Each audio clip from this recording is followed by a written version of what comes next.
Hello there, guys, and welcome back to my channel for the second to last, the penultimate Premier League preview of the season. But first and foremost, this is going to be about news because, let's be honest, none of us really care about these games anymore. None of us really expect us to pick up any points anymore. Even my hair doesn't give a shit. What is this? Anyway, yeah, a lot to talk about, like ungodly amounts of pieces of news to talk about since we last streamed. A lot to get through. Mason Mount, more and more looking like he will actually leave Chelsea, but not just leave Chelsea to one of our biggest rivals. We don't know who because they're literally all interested, which tells you enough in my books, but we'll get to that later. Moises Caicedo, Chelsea seemingly making him one or two of the midfield target list, I guess.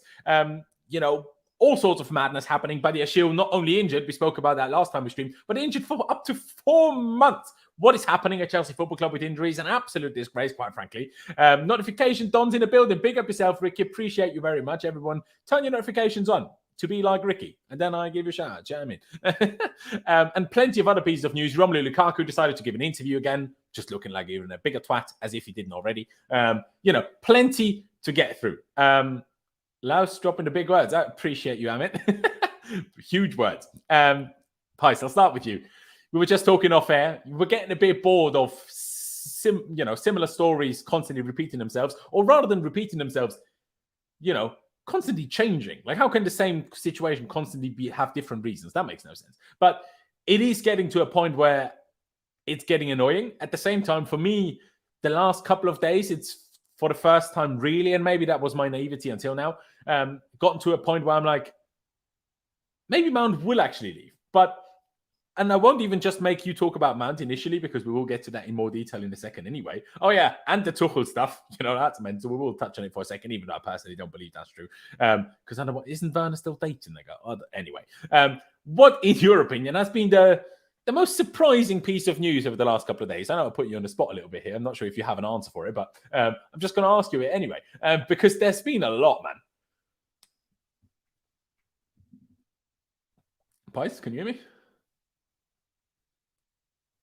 Nope. Sorry, I had the StreamYard thing on mute. Even though I was talking. The most surprising bit of news actually was Badiashil's injury.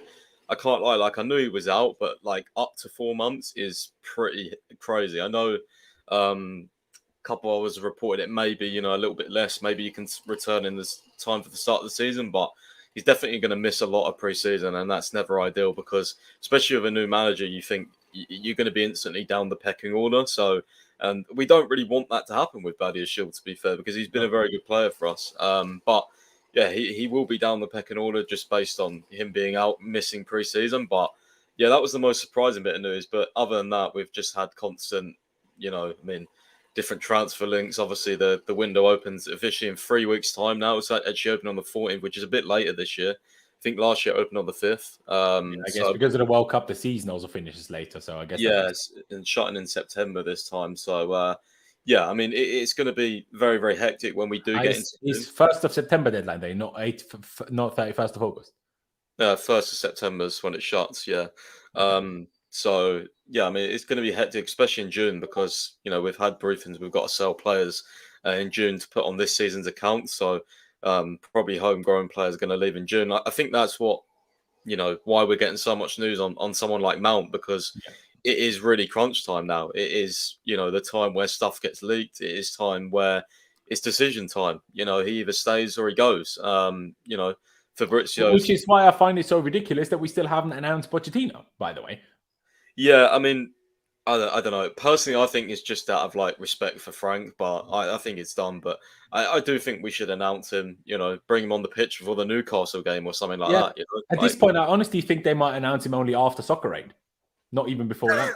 God's sake. No, that'd be so funny.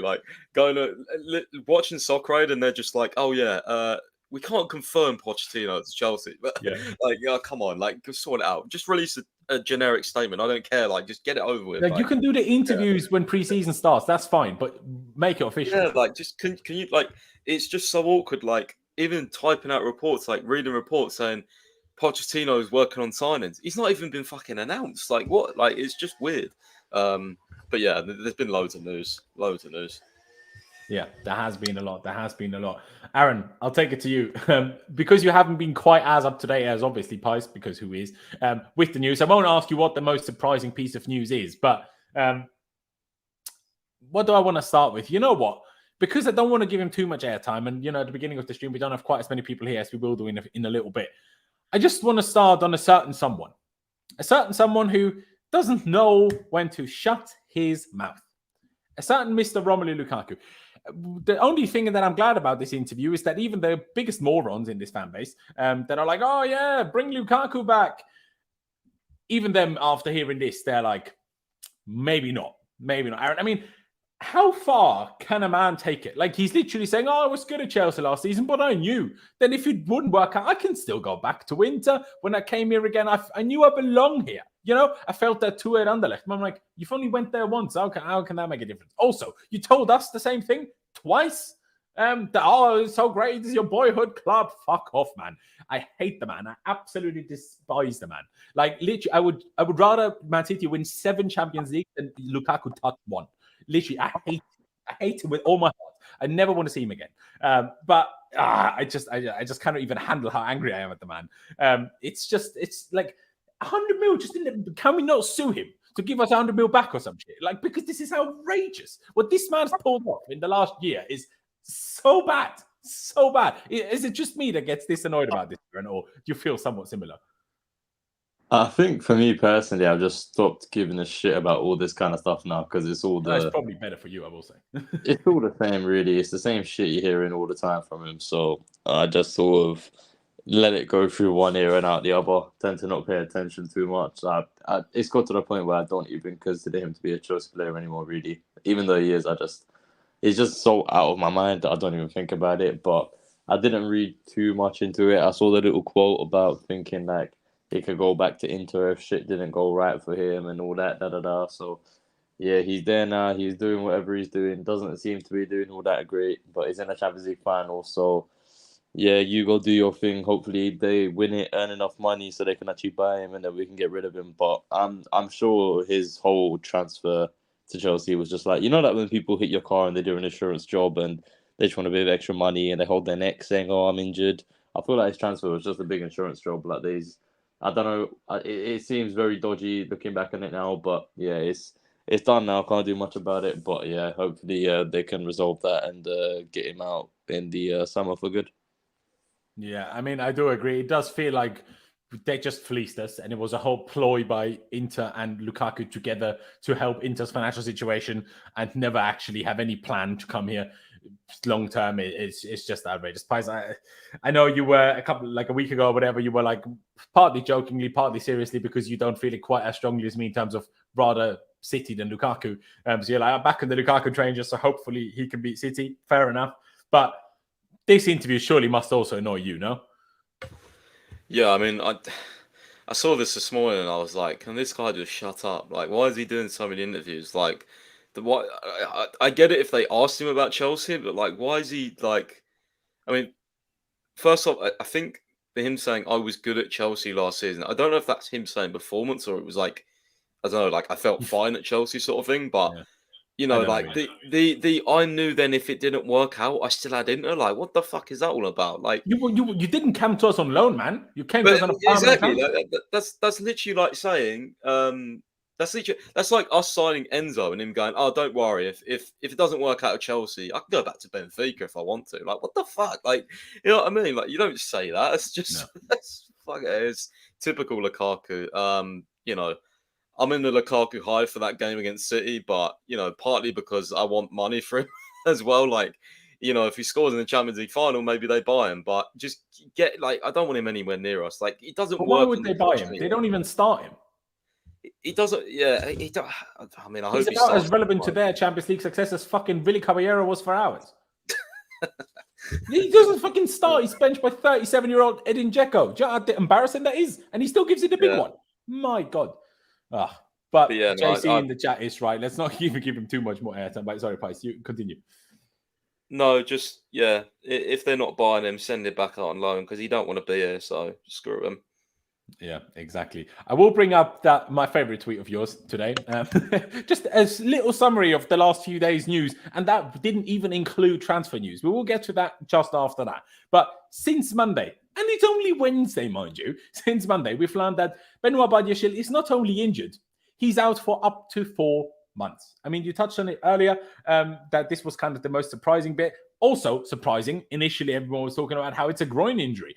All sorts of news. Nazar Kinsella, I think also Nathan Gissin was talking about it being a groin injury. All of a sudden, Chelsea released a statement saying it's a hamstring injury. But of course, they didn't lose a word about how long it will be, just like a significant amount of time, whatever that means. But yeah, outrageous, absolutely outrageous. I saw an interesting thread today. I won't bring it up now, but I saw an interesting thread how pretty much every manager usually comes with a specific fitness coach. We had that when it was under Jose. We had that when it was, as far as I'm aware, under Kante as well. I'm not sure if Sarri had one, but Lampard didn't have one in his first spell. Not a specific one. There was club fitness people, of course, but not a specific coach one that is kind of that adjusts the fitness training and the fitness procedures to the actual training methods and to the play style, because not every play style requires the same kind of fitness, I suppose. But it's Lampard, and then also Thomas Tuchel didn't have his own fitness coach. And with Graham Potter, as far as that thread was aware, also didn't really have a specific one, and no one really knew who was in charge of that. And to be honest, when you look at how our muscle injury concerns have gone up since then, because, you know, the knee stuff, when that happens to some players, whether that was to Chilwell or whether that was to Reece James. Now, sure, I guess the stronger your muscles around your knee, the less likely you are also to suffer knee injuries. But in general, those injuries, they've all been impact injuries. We saw most of them happen on the pitch and stuff. So there's also a bit of bad luck with it, of course. But muscle injuries are most certainly a preventable thing, whether that's, you know, being in better condition, whether that's not overdoing it and overloading the muscles of the players. But we're in a position where not just this season, for multiple years in a row, we've had serious injury concerns. And sure, maybe some of the players we have are just more injury prone than players we maybe used to have. But this is a serious issue that I'm hoping and praying Pochettino with his staff can actually figure out. Because Pochettino, as far as I'm aware, with the staff he will bring to Chelsea, there's like 3 fitness staff. So he maybe overdoes it a little bit. But I can only hope and pray that they will take a proper good look at this and we will finally stop having constant injuries. Because, and we've touched on this before, if Man City had the amount of injuries we do, they wouldn't be winning the league either. If Arsenal had the amount of injuries we did this season, they wouldn't be second either. Like, as much as we have been dreadful and our managers have done bad and our owners have done bad and the players as individuals have all done bad, to the same extent, it's still like, with those amount of injuries, there's also a bit of an explanation there. We just must fix this issue as soon as we possibly can. I won't get you guys to talk too much about it. Like, essentially, we've spoken about that into plenty of detail anyway. The president of business leaves Chelsea. Pies, do you want to help us out on that? It's Tom Glick, or Tim Glick, whatever his name is, isn't it? Who's leaving? Who was also, like, nearly a year ago at this point, like 10 months or whatever, accused of basically sexual harassment. Wasn't it by this? I forget her name. This lady that was part of a different consortium that wanted to buy us, but then she was involved in something else and then dealt with Glick, and he didn't deal with this properly at the time. But didn't we all think Chelsea already got rid of him then? Because that's what I was surprised about these rumors or these stories since yesterday. Because I was like, hold up, didn't we get rid of him months ago? Because I swear the initial reports when this came out was like that we got rid of him immediately. I guess obviously because there was still a court taking a look over it, it's difficult to fire someone before a court decision has been made, because if the court then says he's not guilty, then he can sue us for sacking him. So I maybe understand it a little bit, and he might have already been laid off. I don't know. But what's your level of information on this? And also, who's the person replacing him? Right. So there's a lot to go through here. Now, if I'm right, it wasn't actually him who was accused of it. I think he was called Damien Willoughby or something like that? Yeah, so Chelsea sacked newly appointed commercial director Damien Willoughby for sending a string of inappropriate messages to Catalina Kim, who was the agent, right? She was involved in, what was his name? Nick Candy's bid. She wanted to buy Chelsea, essentially. So something happened to him. So I need to take back what I said. So it wasn't Tom Glick that did but Tom Glick handled it like not very well. So what Chelsea did, Chelsea hired a firm to look into the situation, and then obviously this is the outcome: is him leaving. So so he's left because of how he handled that situation, and someone, his second name's Jurasek, is from Clear Lake Capital. He's going to be the new sort of commercial arm for us. So probably finding sponsorships, that type of thing, negotiating deals in terms of sponsorships and partnerships, that type of thing. Forget his first name. His second name's Jurasek. He's from Clear Lake Capital. He works for them on like commercial deals. So basically, it's like one of the dad's people probably coming to us. Yeah, but at the same time, I will say, I don't necessarily see that as the worst thing. Number one, if Glick handled that whole sexual harassment situation badly anyway, then I'm actually happy that he's, getting gone off, because not only the guy that, commits the sexual harassment, but also if we don't, things like this need to be severely punished and severely chased to make sure they don't happen again. So if someone within Chelsea didn't do their job properly on that sense, I'm happy that they're let go of. And also, if they were in charge of getting commercial things over the line, well, we still don't have a new sponsor. Now, we might do in the background and we just don't know about it publicly, because obviously the 3 deal is still active. And I assume we will only announce new sponsors once the 3 deal has expired, or just before that, maybe. But still, so I can't exactly say, oh, look, what a great person we've lost here. Clearly they've not done the best job anyway, because wasn't there reports, Pies, that just before Christmas we had something where close to getting some deals over the line, but then they kind of fell apart or whatever. So clearly he can't have done that great of a job, can he?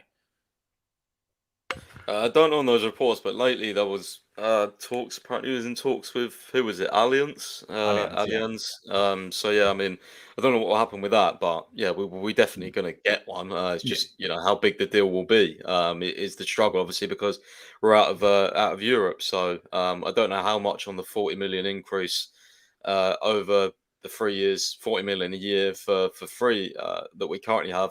Whether it will even be, the same amount, I'm not sure, but yeah, we will get one, and I think Jurasek's going to come in and essentially do that is what I'd imagine, because he's replacing Glick. So yeah. There you go. Fair enough. I just move on to the next one. I'll bring Darmesh into this one as well. I just quickly want all of you guys' thoughts on this, but yeah, as Pi said in the tweet, more crazy rumors as to why Thomas Tuchel got sacked. Well, the rumor is that he apparently had a thing going on with a player's girlfriend. And this player's girlfriend apparently was Timo Werner's girlfriend. Now, this story has apparently come from a Chelsea pitch owner, as far as I'm aware, who might have some dodgy background himself. I don't know. I don't believe the story. Why would I believe some random guy that Thomas Tuchel was having an affair with a player's ex-girlfriend or current girlfriend, even worse. But obviously, it's just an easy thing to make up. Tuchel had a divorce. Did he have a divorce because of this? Or, did he feel a bit lonely after the divorce? I don't fucking know. But, yeah, as much as I had my issues with Tuchel and as much as I'm happy that he hopefully won't win the Bundesliga with Bayern now, let's not take it too far and make up crazy rumors. The man won us the Champions League. And, if it's true, fair enough. But if it's not true, let's not, there's no need to slander his name. The man did a lot of good things for this football club. So, let's hold the horses a little bit. Aaron, I'll let you go before I go to Darmesh, because I haven't let you talk in a hot minute. But again, I presume most people don't think this is true, but it's a crazy rumor, no? I mean, if it's true, then he is a stud, but I highly doubt it. And even then, his sacking came after Werner had left anyway, so I don't really think it would have anything to do with him being sacked.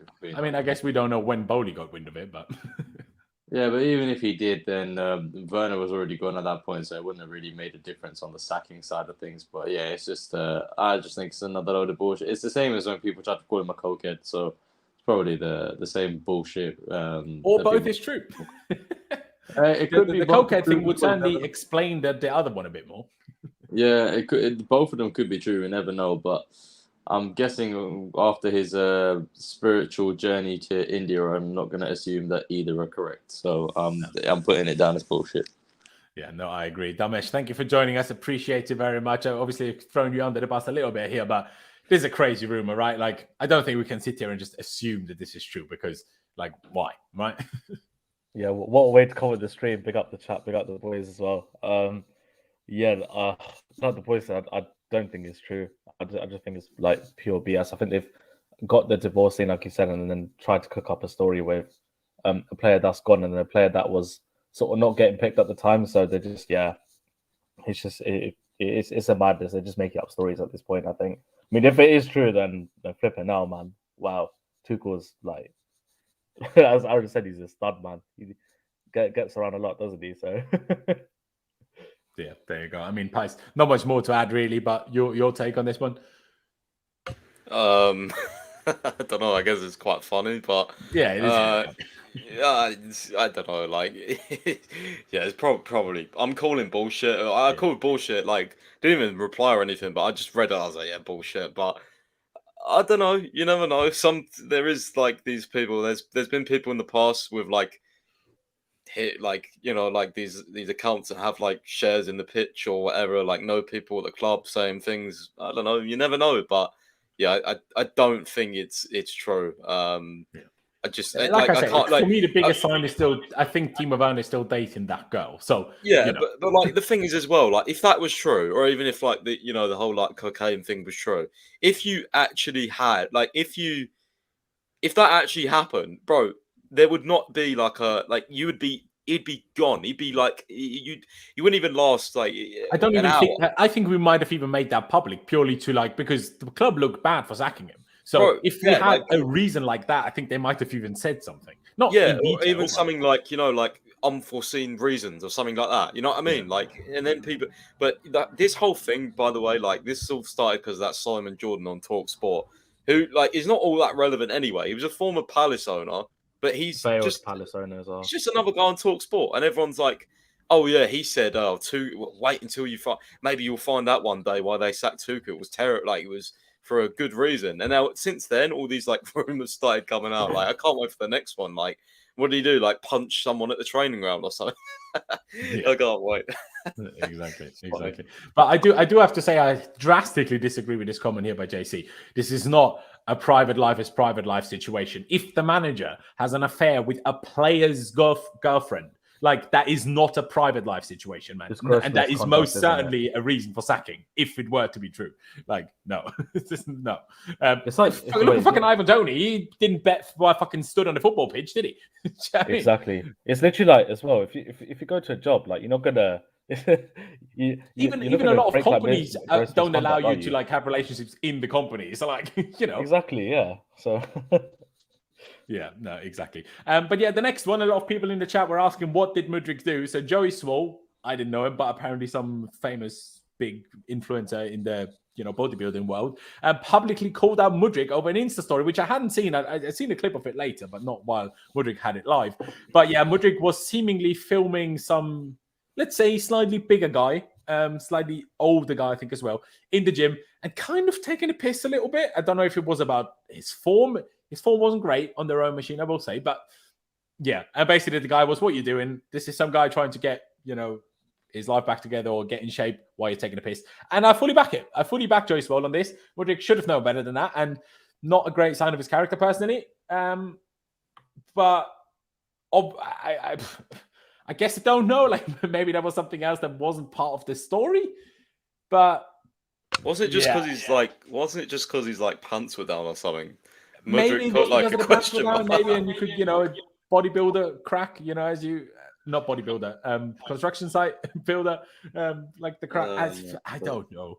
I have no idea. But yeah, I'm not a fan of, regardless of why you making fun of people.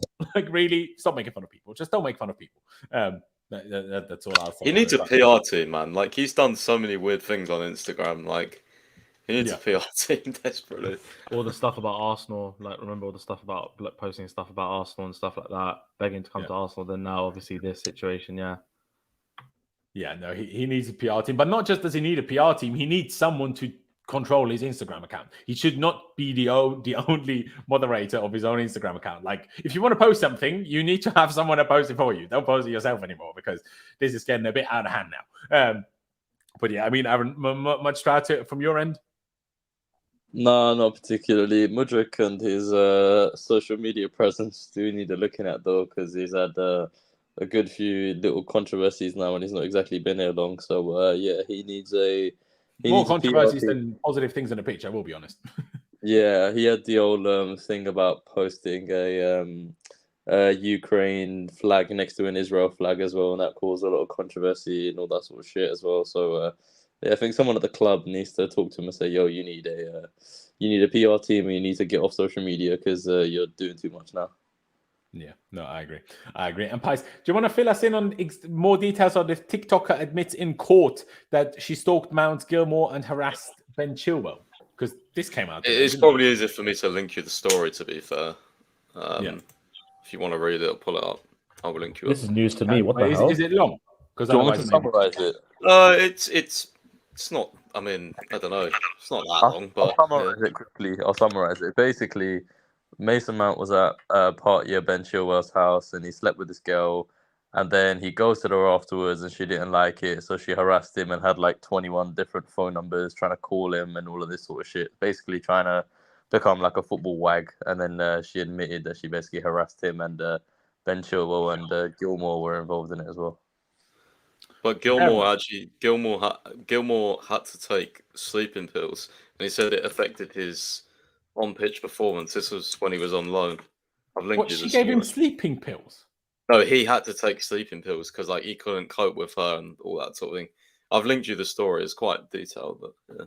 All right. I mean, it might be a bit too detailed to go through all of it now, but that's still meant to. I hadn't looked at it in that detail. Bloody hell. But yeah, women, calm down. I mean, everyone, just calm down. But yeah, don't do that, please.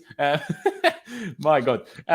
What is the next story we should bring up? You know what? Let's just get the elephant in the room out of the way. Let's talk about Mason Mount. And the report from Jacob Steinberg, the worst one in my books, is sources believe Mason Mount is prepared to leave his boyhood club. Chelsea have been reluctant to meet his wage demands, and relations have strained over the last months. Chelsea wanted at least £60 million with Ten Hag, a fan of his athleticism and work rate. I will bring up another tweet to add to that as well from Fabrizio Romano today. Where is it? Literally just before we went live, he said that Chelsea want more than £80 million for Mason Mount, which, considering he has only 1 year left on his contract, is a bit mental. But I quickly want to just say a little bit about why I'm so upset by this, and maybe more upset than people even grasp to any extent.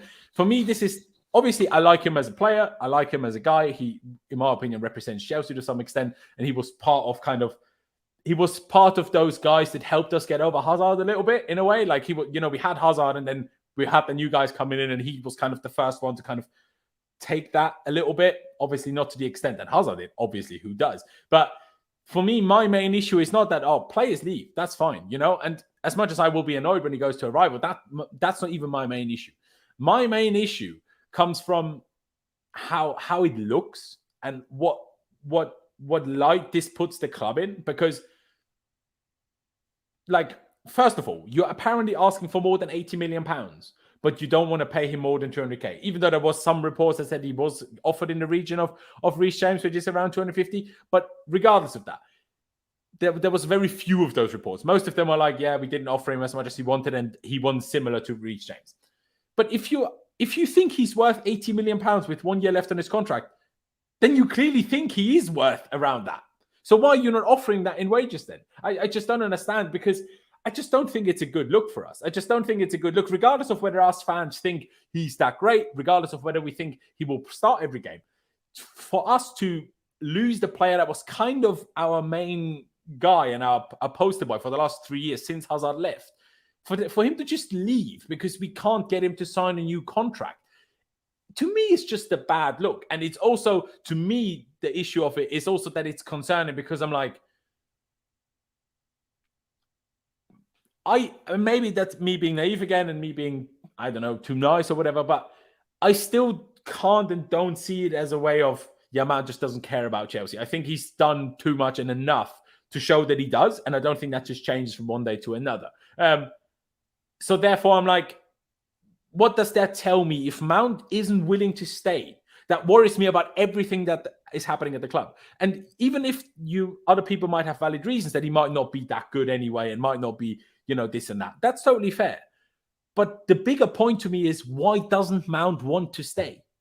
Because that's the concerning bit to me. And how many players don't want to stay at the moment, and how many big players don't want to stay at the moment? Because we're signing all these new players, but we're signing all these new players who don't really know what's going on, and we're signing all these new players who we're signing from lesser clubs who come into Chelsea. For them, that's still the big opportunity.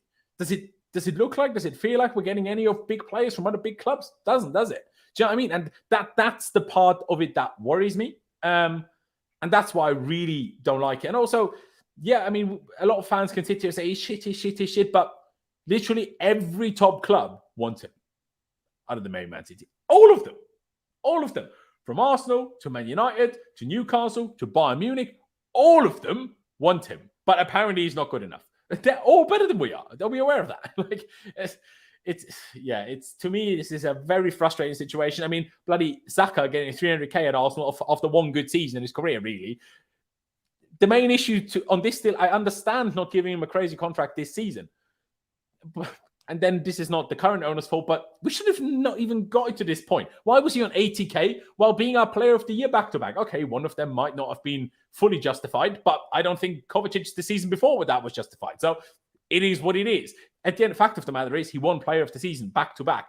Then you should have given him a contract extension and a pay rise from 80k. Because if he'd already had a contract extension, we wouldn't be in this scenario. And we wouldn't be in this scenario where we're getting a manager in who's apparently going to try to convince... wait, was that the same tweet and it was below, or was it a separate tweet? It was a separate tweet. Regardless, Pochettino is going to try again to convince him to stay. Like, it's just... I don't like it. I really don't like it. He's asking for 300k. That's criminal. You say that. Saka is on 300k. Mount has done 3 times more than Saka probably will in his entire career.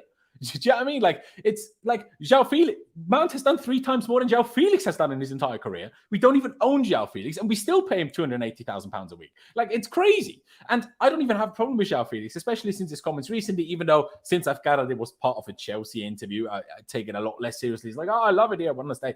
Okay, yeah, you said it to Chelsea TV. Oh, what are you going to say? I want to go? Obviously not. But I didn't know that when I saw the quote initially. But still, so big ups to Joao Felix. And if Mount is now leaving, fair enough, then I'm happy for Felix to stay if he wants to be here. That's good. I want players that want to be here to be here. But like I say, my concern is still, why doesn't Mount want to be here? Because I don't think this is a case of, oh, I don't care about Chelsea enough. And I don't think this is a situation of, oh, if they pay me 20k less than I want, I'm not going to sign. I just can't. And yeah, maybe it's me being naive. Maybe it's me giving him too much of the benefit of the doubt. Fair enough. But I just cannot see him acting like that. I just don't see it. And until I'm factually proven otherwise, I will stand by that opinion, because it just doesn't seem like that guy to me. I don't know. It just doesn't seem like that guy to me. Damesh, what is your opinion on the whole situation? I guess what I said as well, like, but also Chelsea apparently wanting £80 million compared to everything else we hear, and that's baffling. Yeah, I mean, I've always said with the Mason Mount situation, I think it's more of I think the timing of everything, because I think after the sort of first 2 seasons, where I thought he did well, in my opinion, for the first 2 seasons, and being on that sort of money, what was it, 70, 80k you said a week, Laurenz? Yeah, I think like 80k apparently. Yeah, and it's at the time you could say, from his point of view, it's justified to obviously ask for a pay rise, but there comes a point where you have to think about what you're sort of asking for as well, because 300k is outrageous for any footballer to be earning that wage, especially nowadays. Like, especially for Raheem Sterling, but we have Raheem Sterling's on what 300 plus k a week. Like, the only Felix is here on an 11 million for 6 months loan, and we're still paying him 280k. What's he done in his career? What, scored 20 goals for Benfica? Fucking brilliant. Mount had 29 goals and assists in the Premier League for Chelsea Football Club. No, okay, it was maybe all comps, but for Chelsea Football Club, not Benfica. You know? No, it's true. It's true, but I think with the 300k fee, I think maybe 4 or 5 players probably only earn that wage in the world, in my opinion, or should be on that wage if they're not already, including the best in the world. So for me, it's just all the timing and stuff. I mean, I think we're trying to fork out as much as we can, because obviously we have to sort of balance the books as well with FFP stuff that's been obviously rumored and going on in the summer. So I think we're trying to fork out as much money as we can for obviously a Cobham graduate, and I'm sure there'll be other Cobham graduates that we want to sort of let go as well. So I think we're trying to max out on how much we sell these players. And yeah, if I was to give a prediction right now where he would go if he was to leave, I probably would say Arsenal, I think, just because of obviously the stuff that it's been tweeted out, the stuff I've read. I think I've got a feeling he'll end up at Arsenal, if not Manchester United. I think that Liverpool rumors are done in terms of that. I Yeah, think it they're seems like they're looking going at. for McAllister, doesn't it? Yeah, exactly. So, yeah, like this season, Mount hasn't been good at all. Like I'll say that with Chess, like he's not been good at all. But can I add something to that quickly, Dams? Because you Yeah. touched on that, Mount hasn't been good. What has been our worst part of the season? The last 3 months. That's when Mount was injured. I'm just saying. All of it, to be fair, bro. It's true, but when did Yeah. we lose 6 games in a row? Oh yeah, when Mount didn't play in any of them other than one bench appearance when he was clearly not fit anyway. Like when Mount was not here, that's when Chelsea was the worst. So that's what I find so hilarious that everyone's like, "Oh, look how bad he was this season." I'm like, yeah, but when we were the worst, that was when he wasn't available. So don't get me wrong, bro. Like Mason Mount shouldn't be scapegoated for all performances this season. Like it's not entirely his fault, but I think when people see that he's won Player of the Year twice for us, there's that expectation comes with, oh, Mason Mount's our talisman, like he has to be performing like he's been great, and then we see this massive drop off, and everyone's like, oh look, that's not the Mason Mount we know. Like we know Mason Mount can perform like he did for those 2 seasons. I think that's why there's such a sort of a big fuss about Mason Mount and stuff. And I know we sold players in the past, and we haven't really sort of complained about them. Like Juan Mata is an example, also Hazard as well, but Hazard was with I think context. You're doing us fans a disservice here. I think a lot of us complained about Mata leaving. But as in, like, it's not as bad as it is with Mason Mount, if you know what I'm saying. But with Hazard, it was also because it was Jose's decision, and we all just loved Jose, who were like, we don't like it, but it's Jose making the call. So and also like with Poch, like for me, I don't know where he fits into the team. Like genuinely, I don't know where he fits in. Thank you. I keep saying this, bro. I put a tweet out on my personal account the other day, and I said, for me, sorry, go on. Like, but just think about it logically, right? And this is why I'm a little bit confused with like the reports, like Pochettino wants Mount to stay. He might want him to stay, but there's like, does he see him as a guaranteed starter? Because Mount sees himself as a guaranteed starter, and I think this is where like this whole like Chelsea not wanting to fork up the wages might come from, because we've signed Nkunku, right? Poch's favourite formation is a 4-2-3-1. Even if he plays a 3 at the back and he puts Mount, in a wide forward position, right? You're then halting the development of a Mudryk or a Mudryk, and Sterling's going to get priority as well, by the way. So let's just say it's 4-2-3-1. We've got Nkunku in. Pochettino prioritizes Sterling over Mount. Now, obviously, they're different positions. It will happen though, bro. It's not even debatable. No, I don't know about that one. It will happen. Sterling won't be doesn't like old players. Sterling won't be sitting on the bench, bro. If he was told he was sitting on the bench next season, he would be gone in the summer, and he's staying. So obviously, no one's telling him that beforehand, because then he will leave while you need squad options. So no one's going to tell him.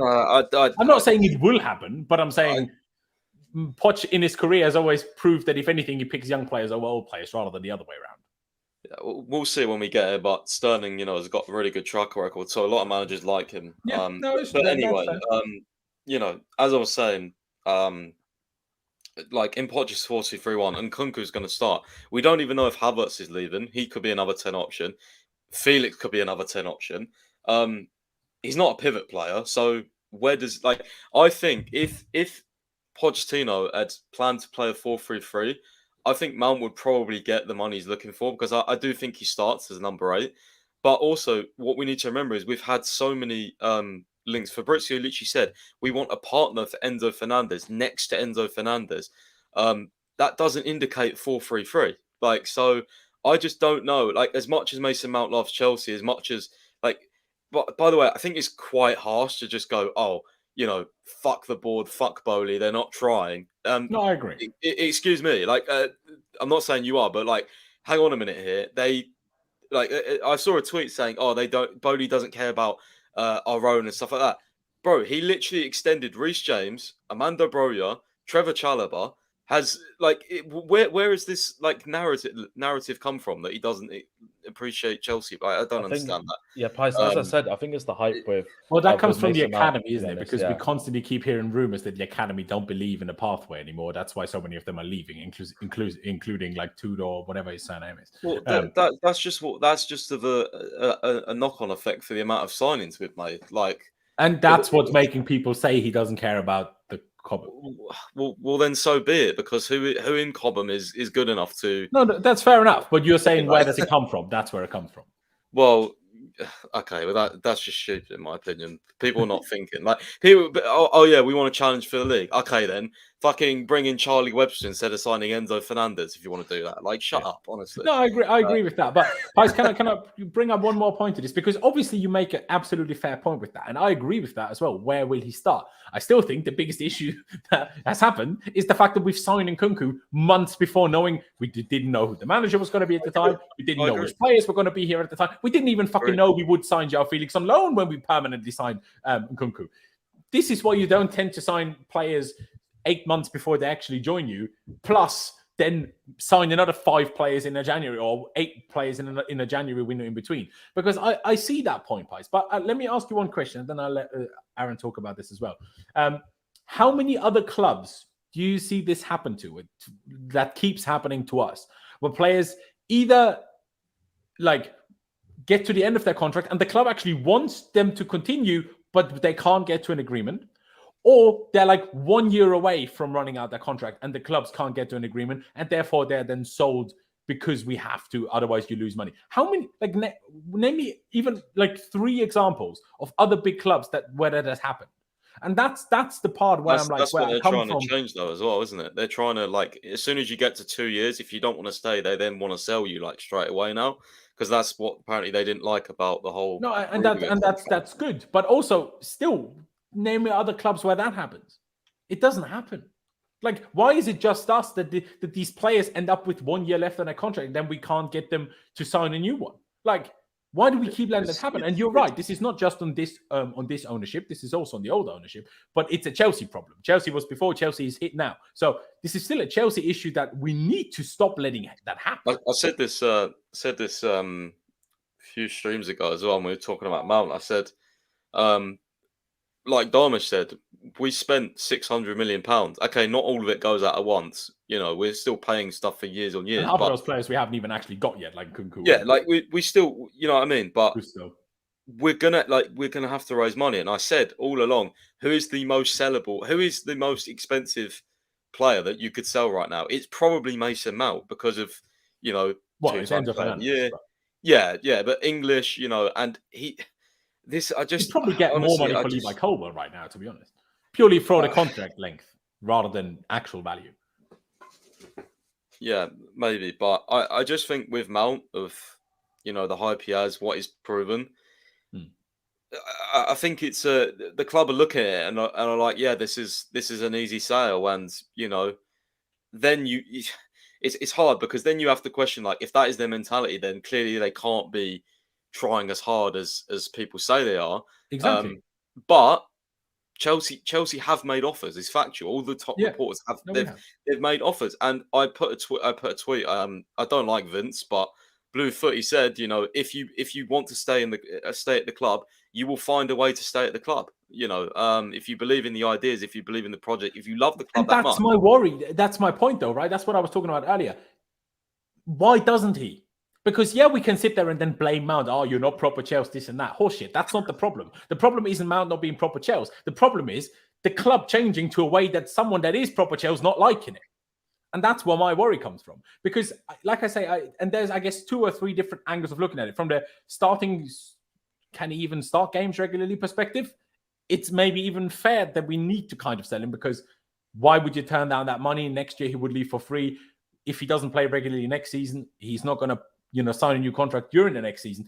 But then I still think from a PR point of view, this is not a good situation. And I tell you one thing, EE mentions here, Reece didn't have an issue signing the new deal. Sure, no, he didn't. But would Chelsea have offered Reece the same amount of money as if it was in the middle of this bad season, as they did at the beginning of the season when everything was still great and before Reece was constantly injured for another season? Would they have done that? And if they wouldn't have, would he have signed? Who knows? And how would the fans have reacted to that? Would we have also started to turn on Reece James just because we're like, oh, he's not proper Chelsea then? Or, like, it's just, yeah, I don't know. Like I said, there's a side where I'm like, I understand why this might be the most logical thing to do, that we have to let him go. I get it. But there's still a point of view where I'm like, where it worries me that he doesn't want to stay, that he isn't willing to not go for crazy wages. It still worries me. It worries me, and hey, that is what it is. Aaron, I know I've kind of, who invented this proper Chelsea term? Well, I don't know. Someone that's proper Chelsea, probably. I know, Aaron, I've asked you God knows how many times over the last few weeks about this Mount situation, so I'm not expecting you to have so many new pieces to say, but what is it your view, especially on what me and Pice have just been going back and forth over? Do you agree that there's just multiple angles to look at it from, and on some it looks bad, on some it's okay? Like, how do you see it? Yeah, 100%. There's different ways of looking at it. At the end of the day, you've got to think that the odds of him being a starter next year aren't exactly the highest. And for somebody of his quality, of his age, of what he's done in his career, he's going to want to be a starter wherever he's playing. So it's understandable if somewhere like Chelsea isn't going to suit him, because ultimately, if you don't know whether you're going to start or not, are you willing to then take that risk and sign a contract for a long period of time, not knowing whether you're going to get the adequate game time? I wouldn't if I was in that position either. And especially if you feel undervalued somewhere, then it's not in your best interest to actually sign on and carry on there. So I kind of get it from that perspective. I think the whole basis of, Saka's just signed a 300 grand contract. I don't think Saka's worth 300 grand a week anyway. So I don't really think that's a basis to go off in terms of anything to do with Mount. So in that sense, I wouldn't really use that as any sort of reference point. But the whole situation is just it's a train wreck, and the sooner it's done, the better, really. We've been waiting for God knows how long. Nothing's changed, and we're almost at the end of the season. We've got 2 game weeks left, and then that's it. So I don't know what's happening with it. It's probably going to be his last game. Well, don't even know. Don't even think he's fit to play. So he's probably already played his last game for Chelsea. So it's a bit sad, but it's one of them things where if you don't have guys, breaking news about Mason Mount. David Ornstein. Mason Mount leaning towards joining Manchester United if Chelsea agreed to sell. Talks expected between clubs in due course. Just as we're talking about it. Sorry to cut you off, Aaron. Wow. That's right. Well, there we go. Fair enough. I mean, we've just had it on screen that United are going to be willing to make like a £55 million offer, maybe even raise it if we don't agree to that. And here's the Ornstein tweet: Mason Mount leaning towards joining Manchester United if Chelsea agree to sell. Talks expected between the clubs in due course. Other sides have been pursuing 24-year-old England international are aware of his preference. I mean, I guess it's a bit better if he doesn't go to another London club, but I also really don't like Manchester United. So, and it's just like, I mean, we say, he wouldn't start here, but would you say he's better than Bruno Fernandes? I don't think most of you guys would. They still want him, though. Like, I don't know. Listen, I find this really I think the way and frustrating and a really bad look on Chelsea. As much as there's sides that I understand, it's just not good. Dums, what are you trying to say? Yeah, I was just gonna say, like, this Mason Mount stuff, like obviously there will be fans that sort of have that personal sort of connection with him for whatever reason. Like okay, fair enough if you do, but for me, it's just like if Mason Mount goes, like fair play, like you've delivered us a UCL, you've been well on paper our best sort of player of the year twice, and yeah, I mean I'm not going to lose sleep over him going, to be honest, because I know that he's replaceable, and I know that I trust sort of our recruitment team to bring in the right people, and I trust Poch to extent to get the best out of the team. So yeah, wish him well, and that's it. That's all I can really say to Mason Mount, to be honest. Obviously, wish him well in terms of his own personal development and stuff, but not for the team that he sort of plays for. But yeah, no, if he does go to any of these clubs, regardless of whether it's Bayern, I mean, at Juve, maybe I'd wish him well, but and any remotely rival, and to me, personally, I hate Bayern. So any of these clubs, I hope he fails miserably. But yeah, what can I say? See, and it's these comments that I say, like, go get me Ugarte and get rid of all the other bums too. You people just don't understand football. Like, what you lot all want is like sign 17 new different players. Good, have fun in the next 2 years being in the transition and nothing working. You get rid of the old squad. A new squad doesn't just gel in one transfer window. Doesn't just gel in one preseason. It's a whole mess to me. It's a whole mess to me that I'm not particularly happy about. But at the same time, I can't change it. So if it is what it is, I will. It won't stop me being a Chelsea fan. Absolutely not. And I will hope it works out better than I fear it will. And I will hope that it's not a sign that things in the background are not good. But it's also like Poch's coming in. Poch is telling the owners, I want to keep Mount. They're not keeping Mount. So it's taken us... So already before we've even announced Poch, we're already doing something that Poch doesn't want. So that's a great start for a managerial partnership, isn't it? Do you know what I mean? Like, obviously, guys, do you think Pochettino's made this decision with Mount? Obviously, with Man United, do you think he's actually gone and said? Well, it does say like Pochettino still wants him to stay, so there could be optimism for late development. But I mean, if Ornstein puts something like this out, like I don't know, like make a whole article about Man U interest, like it's got to be something there for me behind the scenes. I'll ask you one last question on this, Pies. Is there any way in which you see Chelsea saying like, okay, well, because obviously his contract isn't running out right now. Obviously, we don't want to let players go for free, like the Rudiger and Christensen situation, which is also smart. So it is better to sell now. But is there any way in which you see, like, because of Poch being a new manager now, like obviously if it was just Potter and Potter was staying, then would be the same manager. Then definitely that wouldn't be the case. But because it's a new manager coming in, do you at all see a chance of us going into next season still with Mount, but without having extended the contract? Nah, no way. Yeah. Nah, I think like I think January sale, do you know what I mean? Like if we're apparently asking 80 mil now, we're going to ask 50 next January still. I think I know Fabrizio said that, but I think we'll sell like 60 mil plus. Like I think first off, Chelsea probably want a bit in more. But I generally think he either signs now or he's going to get sold. I don't think Chelsea let it go personally. I mean, we'll see. It's constantly changing. Like, you know, Liverpool was priority. Now Mount supposedly wants to join United if he leaves. So I don't know, man. Like it's so tiring, isn't it? It's like, what the fuck's going to happen? But imagine after all this, he just signed a new contract. But I just think like, I hope the fans that criticize would be as loud in their apologies if that does happen. There's too much. There's too much like I don't know. There's too much like negativity for me to believe he's going to stay at this point. Yeah. What I don't think Mount, if he does leave, I don't think he will still be sold in June. I know we need the money for that, but I don't think Mount will be the guy we use for this. I think we will at least try with Poch and Mount through preseason. You know, when they get to know each other and see what happens then. I think we might still sell him this summer. I think you might be right, Pies, that we won't go into the actual season with him if he doesn't sign a new contract. But I don't think he will be one that goes in June. I don't think so. And like Mitch is saying here, it's the first indication of Pochettino getting back. Then is that a good start? I don't think so.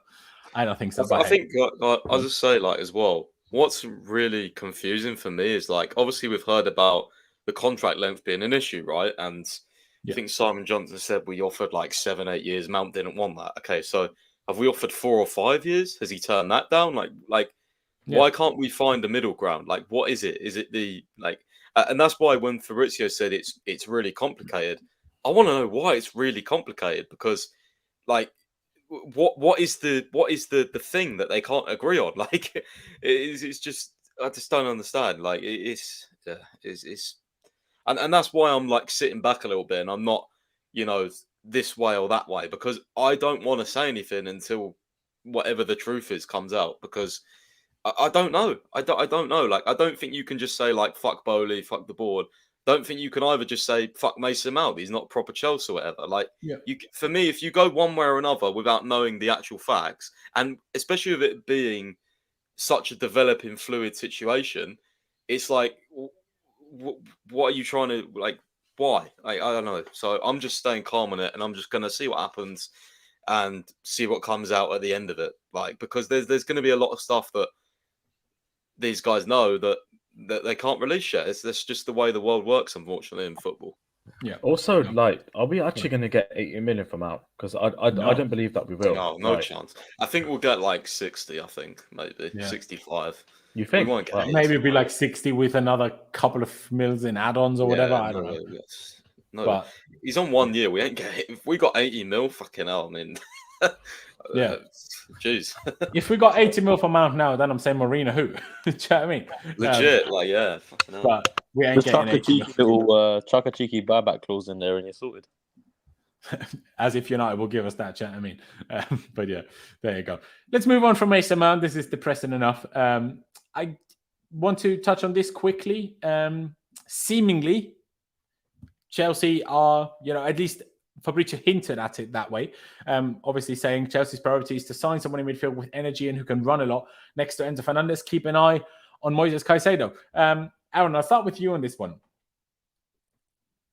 I like Caicedo a lot. I think he's a great player. I think he has the energy to actually suit being that guy next to Enzo. The only thing I question a slight bit is if he's quite that 6 I want next to Enzo. Now, maybe the club want not necessarily as drastically and clearly of a 6 next to Enzo as I do, but I want Enzo to have the freedom to go forward. And from what I've seen of Caicedo, and of course, he's playing at a different club, so we could just give him different instructions, and maybe he's perfectly capable of that all the same, and he's just not used that way at Brighton. That may well be the case. But I want Enzo to have the freedom to go high up the pitch, to actually influence and try help solve our creative issues. And if we have someone next to him that's often also box to box, that tells me Enzo will still sit more than I would like. And that's my only issue with a potential Caicedo signing. Otherwise, I think he's great. Maybe I would still prefer Declan Rice, but if that's not an option anymore, unfortunately, then I guess my second choice is probably Caicedo. Would I like to add someone like Ugarte to that? Sure, but if we're playing a 4-3-1, not all three of them will start anyway. So, Aaron, what's your thoughts on Caicedo like that? For me personally, if we're looking at playing like a pivot formation next season, I'd want more of a bigger, stronger destroyer type player next to Enzo who cleans up, so that it means he can actually go further forward. And I think Caicedo he's on the smaller side. He's got a much smaller frame, not as strong. He's quick, but I don't think he's going to allow Enzo to really act like a number 8 who's in like a double pivot. So I like him as a player. I think he'd be great, but I'm just not sure about being the one next to Enzo. I would have liked someone a lot more bigger and physical. So it's still a good signing nonetheless if we do choose to make it, but how it's going to work next to Enzo, I'm not 100% sure. I don't know if it'll be like the right combination that we need. Yeah, there you go. I mean, Dams, I will get to that tweet by Fabrizio, even though, to be fair, it's just a summary of Fabrizio's video, and Pice has kind of tweeted all the relevant parts of it already anyway. But in terms of Caicedo, do you share slightly mine and Aaron's kind of doubts from that perspective? And like Adash, shout out to you, bro, says in the chat as well, like if someone next to Enzo keeps running, then Enzo has to stay back to defend since there's nobody at the back to give any protection. And that's what I don't want. Yeah, I mean, like I love Caicedo. Like I really do hope we sign him. Well, there's always a price on the player, so as long as we don't exceed the 100 million for Caicedo, I definitely would take him at Chelsea. He's such a good player. But I could like both your points about Enzo having to be the one that sits next to Caicedo possibly. There's obviously doubts that Caicedo can actually play that sitting role as a 6. I think someone like a Palhinha would, I think, suit next to Enzo. I think will complement better, I think, than maybe Caicedo and Enzo together, in my opinion. Unless it's a midfield 3 of Enzo, Caicedo, and just like Palhinha, for example. Then if you're talking midfield 3, why ain't Mount staying? Do you know what I mean? Oh, oh God, not this again. That's what I'm saying. Yeah, but I think it's one of them where there's some doubts, but I think it can work. Especially with obviously with Poch coming in as well. Let's just see how it goes, to be honest. And yeah, man, like Caicedo is such a good player. He does a shift at right back as well, man. Like he dominated against Arsenal at right back as well. So I'm not saying he's a right back option, but I'm just saying like you just know he's got such abundance of talent, this guy. So yeah. There you go. Fair enough. Pice, your thoughts on this? I know you're a fan of Caicedo. By the way, ladies and gentlemen, if you're new here, please be sure to subscribe. On the road to many thousand subscribers, hit that like button for me. Let's get to at least 100 likes. Helps me spread these streams out to more people. But Pice, I know you're a fan of Caicedo, but do you see that kind of worry? And also what Adash, well, now I've opened a different chat message of him, but what he says, if you're looking for someone to run next to Enzo, that doesn't tell you that Enzo will stop sitting. But isn't it more like, I interpret that as more like covering the ground that Enzo leaves? More like, like a sitting DM. Like, I don't know, like I think him and Caicedo could like interchange a lot. Like I was watching yeah, no, it could be. I'm just saying I personally would prefer a Rice that more permanently sits and gives Enzo permanent freedom. Now, you're right, it could work the way you're talking about, absolutely, but that wouldn't be my preference. Yeah, but I don't even really debate Rice anymore. Like I think it's just that's also fair. Yeah, so Caicedo would be my number 1. And I think he could do that. I think he's a very, very good player. I mean, I agree. Arsenal, we need to get him over Arsenal, man. Like Arsenal want him and Rice apparently, so we need to get Caicedo. Maybe we need to just give Arsenal Mount.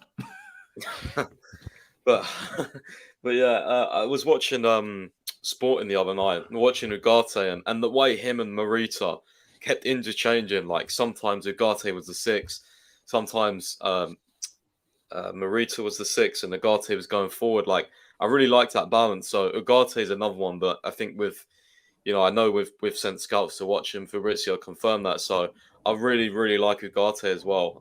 Really, really good player. But I think Caicedo, just for the, I know he's not been in the Premier League long, but I mean, look at him, mate. He performs against every big team. Like, he's just so fucking good. Like, I'm so jealous Brighton found him. And I'm confident it wouldn't be a Cucurella situation. I think Caicedo is he's so versatile as well. Like, he played right back against Man United and was pocketing Rashford. Like, what on earth? The guy... Poor man's Chalobah. I mean, to be fair, Chalobah's actually been all right back. Is what I'm saying. But yeah, what do you make of, if I can lead into what you're talking about now, do you want to take Adash's comment here as well into it? Because it is interesting, actually. Obviously, Kante still hasn't signed a contract extension. And it's interesting that we apparently want to, obviously. But if we sign Caicedo, like, either Caicedo or Kante would be backup. Now, obviously, I guess you can always expect Kante to miss half the season, but that's what I was just going to say. Like, Kante for me is just going to be injured anyway. So, but then why pay him that much? Just let him go then. Yeah, I mean, for me, Kante extension is like, it's more sentimental to me. Like, I want Kante to retire to here, and I still think what he offers us for. Like, I hope it's not just a few games a season, but I'd rather take that risk on a proven world-class player and a legend for us than let him leave personally. But if he was to leave and he went to like PSG, not going to be complaining. But if Kante, I just can't, like, for me personally, the amount of years Kante's been here and just what he's done, I don't want to see him in like a Spurs or an Arsenal shirt, because I know he loves living in London, so that's probably where he would go. So yeah, I surely think he also Kante, loves living in Paris. No? I mean, yeah, like I said, if he goes to PSG, Not then that fair different. enough. If you're that rich, you don't leave your house much anyway. So I don't know. I mean, I heard he really likes just London in general. So I think he probably would stay in the Premier League. But I hope we sign him up, just because I'd rather not take that risk, to be fair. But again, he is right. Adash is right. The news has gone quiet on Kante. So who knows? I mean, maybe that's the next one that will pop up. That's changed. I'll ask all three of you guys that question. I'm going to start with you, Pies. If you had to pick, if you could only extend Mount or Kante, would it be Kante for you? It'd probably be Mount for the long term, I think. Okay. But Kante, like, I have to say, like, I don't. It's weird because, like, I know Mount's an academy player and that sort of stuff, and it will be like really weird to see him in like a Man U or Liverpool shirt or whatever, Arsenal shirt. But for me, Kante going to like one of those would just be like even weirder. I don't know. Like, I would hate that more than Mount. I just would. I don't know. It's just how I feel. Yeah, no, fair enough. That's totally fair, bro. Dumps, what would be would it be Kante or would it be Mason Mount who you'd extend if you could only extend one of them? It's tough. It's actually a tough one because there's both sides to it. You've got the longevity factor with Mason Mount, but then you've also got the quality that Kante possesses as well. So and that experience of winning almost everything. But it's a tough one. I think given the amount of injuries that we have during the season and stuff, I think just based on that logic, I probably would choose Mount probably over Kante just based on that, to be honest. Fair play. Aaron, what about you? By the way, ladies and gentlemen, I've also put that as a poll now in the chat. Be intrigued what the chat thinks in terms of if you could only extend one, who would you pick between Mount and Kante? But Aaron, would you agree with us, Mount, or would you go Kante? No, it'd be Mount. If you think about it logistically as well, if you're talking about finances, it's basically like saying, would you rather let somebody who's already past their prime, aging a lot more, whose value is depreciating year by year, would you rather let them leave for free? Or would you rather keep on somebody who's still young, who's still holding quite a good value, who has the potential to go up a lot more as well? So financially, it makes a lot more sense for Mount. And I think in terms of just what they're giving to us, I know Kante has that X factor where when he's fit and he's fully going, he can really put in a shift. But We haven't seen that in a long time. Like, he's too injury prone. He's always stop and start. He'll play a few games, then he's out again, and play a few games out again. So you need that. You need that sort of reliability. And Kante doesn't give that aside to Mount, even though both are injured right now. Normally, Mount's quite good with his injury record, so I'll probably go Mount as well. Fair enough. And this is, I guess I get that, but if you extend Mount's contract, you can sell him for even more next year. Just saying, theoretically. One other thing that annoys me, that this whole him going to United seems to be a serious thing now. The day before we play Man United pisses me off as well. But yeah. Let's move on to the next topic. A quicker one, a shorter one. We will get past the whole preview part in a second. I should bring that one up. Obviously, what Fabrizio said already, Chelsea still won more than £80 million for Mason Mount. Extension now unlikely, despite Pochettino's efforts. Manchester United also want him. €110 million won't be enough for Victor Osimhen, so that's fun. Dull new deal, obviously, we don't care about that. Kane, top of Ten Hag's list. If United get Kane and Mount, man, I'm fuming. But anyway, what I actually wanted to bring up, rather than this one quickly, is goalkeeper news. Because according to Sami Mokbel, Santi someone, not Sami Mokbel. Did Sami Mokbel also report this? Maybe I've just... No. These are French reporters who obviously have some contacts in his time at PSG, I think. Yeah, that makes sense. And he's only on loan at Forest, isn't he? He's not permanently there. I think he is, yeah. I think he is. What, on loan? Yeah, I think so. Am I right in saying that? I've always thought he was. I mean, I'll look it up right now, but I'm pretty he's on sure loan. Yeah, because it says PSG in like I can't read French, but it says PSG in the thing. So yeah, he's on loan. Yeah, no, he is on loan. Yeah, I think that's why they've reported it. So yeah, I'll start with you, Aaron. Would that be something you're interested in? Obviously, with the other, like Mendy will most definitely leave. Kepa will probably leave, or potentially leave. Do you see Keylor Navas as a potential stopgap option until we can maybe get a better goalkeeper? I think as a valid option, because obviously Onana is decent, but I don't think much better than Kepa. I know people disagree with that, but I think that Maignan would be a step up, but Maignan is just crazy expensive. So would a stopgap goalie like a Keylor Navas, who's obviously older and therefore will not really hold anything up too drastically, would that be an option for you, or would you not be down for that? Personally, I know he won multiple Champions Leagues with Real Madrid, but I always thought he was the weakness at Real Madrid. I know he had his mental games every now and again, but I think on average, I don't think he's that good. But I also haven't watched him basically at all at Forest, other than when we played them. So I need to do more research before I have a full judgment on it. But what would be your ideas or thoughts, Aaron? He's been all right at Forest. He started off decent, but then he's just got gradually worse as the season's gone on. And for me, I think it's all well and good getting him as a stopgap, but then it's another case of he'll be cheap because he's older. But then when that goes up in flames, when you bring someone else in and then he's still sitting around, it's like, what the fuck do you do with him? Because you're barely going to get any money for him because he's really old and all that sort of shit. So I just don't see the point in it, to be honest. I think it's better off just carrying on with what we've got. If you're looking to buy someone better, but you need a stopgap, you might as well just carry on with what you've got and then buy the better player you're looking for, rather than getting him as a stopgap to then get someone better. It just doesn't make sense to me. Fair enough. Dums, do you agree with Aaron on that sense, or would it be someone you'd be interested in as a stopgap?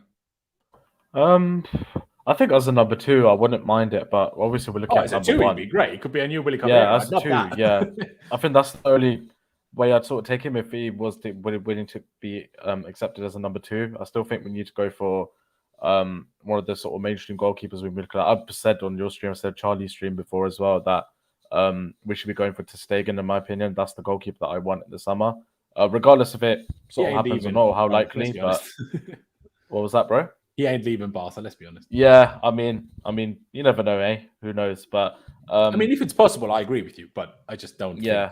But Barcelona have just got rid of Jordi Alba off the wage bill as well, so that's and Busquets as well. So I mean, I know they need a lot for Messi, but Messi will probably do another year or two at Barca and then back 420 million a year in Saudi Arabia. So I don't think he's that bothered by money.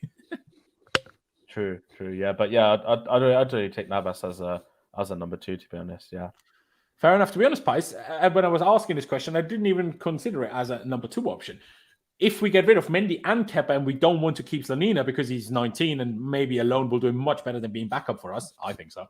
At that age would be much more logical in my opinion. As a number 2, I'd be a big fan of that. But obviously, it all depends on who the number 1 would be then. Yeah, number 2 would be amazing. But I actually asked one of my mates on Twitter as a Forest fan. I said, how has he been? And he said like he's been like amazing for their dressing room, but kind of actually what I think Aaron. They've only scraped relegation after 60 signings. So how good has he really been? Well, yeah, I mean, I have to take his word. He's a Forest fan, so yeah, I think Aronson, he started well and then tailored off, and that's what the Forest account basically said. He actually sent me like a list of mistakes he made, so I was like, okay, thanks, mate. But yeah, no, I'd take him as a number 2. But yeah, I don't know. He kind of apparently is inconsistent. Like he said, there's moments where like you can tell he was a former Real Madrid goalie, and then there's moments where you're like, what the fuck? Like, this is why he plays for us type thing. I'm not sure if people maybe only watch Madrid in the Champions League, but having watched them not just in that, I've always thought that. So I've always had that opinion of him. I was just baffled when him and Donnarumma were both at PSG, that seemingly, and it was Pochettino, funnily enough, that couldn't seemingly decide who the number 1 between those two could be. I'm like, how can you even... And since then, since Poch was undecided on that, since then I don't rate Donnarumma that highly anymore. I'm like, if you can't even get Keylor Navas, out of the goal permanently, then you can't be that good. But yeah, and this whole Koundé news, he can go do one, by the way. We should not even entertain that. It's even worse than Rafinha, that one. And Jem is having... I thought about Rafinha last week. Bro, Jem is knee sliding on his carpet right now. Mate, Jem is doing a lot of things. But yeah. Last bit of news that we're going to discuss. Todd Boehly is handing more responsibility to sport directors, spending 20% of his time on day-to-day activities at Chelsea, where it used to apparently be 50% of his time. Pais, I'll start with you on this one. Do you think that's a good thing? Do you think that's a bad thing? What do you make of that? Because on the one hand, I see this as a good thing because, okay, let the people that know what they're doing make the decisions and stuff. That is, in general, a good idea. At the same time, I'm like, is this also a sign of, okay, he did it for a year. It didn't really work out for him. So now he's like, nah, I'm a bit bored of all this negativity now. I can't be bothered. Well, I think this was always the plan anyway. I mean, it's like a weird time to change it all of a sudden with the meltdown we're in. Yeah, I mean, to be fair, I don't mind it. I mean, he's done what I wanted him to do. He's brought in a recruitment team. He's changed the structure at the top of the club. And I think this is like, he said in 2019, this is how he runs his other businesses. Like, you go out, you get your structure, you get your team, and then you let it run from there. So I think, yeah, leave it in the hands of the sporting directors, and ultimately, that's why you hired them, right? Like, is to do the negotiation. They haven't proven to me yet that I can trust them. Is my only concern. No, me neither. But that's what we need to see them actually, like it just be them to actually fully judge them. So but the interesting thing is, like, it's just so funny how like all these reports say like Todd Boehly stepping back and all this, and Todd Boehly, like, you got to remember, Belade Bali is actually the majority. Is more in charge. Yeah. He is more involved. Like, trust me, behind the scenes, he's involved a lot. Like, he's the football guy, by the way. He's the football fan, not Boehly. So, it's interesting. Iqbali's like just the guy behind the scenes. Like, no one can ever get any reports on him. It's just Boehly. So we need to remember that Iqbali could still be, making a lot of decisions as well. Valid point. Also, I've just had a notification on my phone that Tina Turner has died. So rest in peace, Tina Turner. Bit sad, but hey, Dams, Boehly, maybe I shouldn't have glanced over like quite as soon, but we're talking about football here, not Tina Turner. I do apologize to any Tina Turner fans. But fan of this in like, for you, is this a good thing that he's taking a bigger step back from kind of the daily dealings, I guess? He's still gonna, the major things, whether that's new sponsors, whether that's new, God knows this and that. He's still gonna be involved in that, of course. But is there still a good thing in your mind?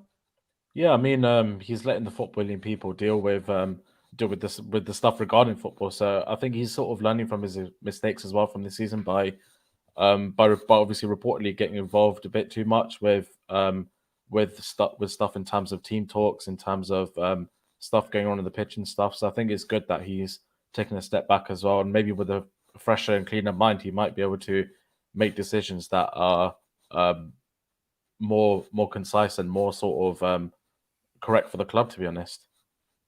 Fair enough. Aaron, similar thoughts in terms of Todd Boehly taking a little bit of a step back? Is that a good thing in your mind? So say that again? Is Boehly taking a bit of a step back, and apparently only now 20% of his day-to-day stuff is dealing with Chelsea rather than 50%, which it was before? I mean, he hasn't really done particularly good of a job anyway, so it's probably a good thing he's leaving it down to the people who actually know what they're doing. So, not really too if they know what they're doing. Now, that's my only concern.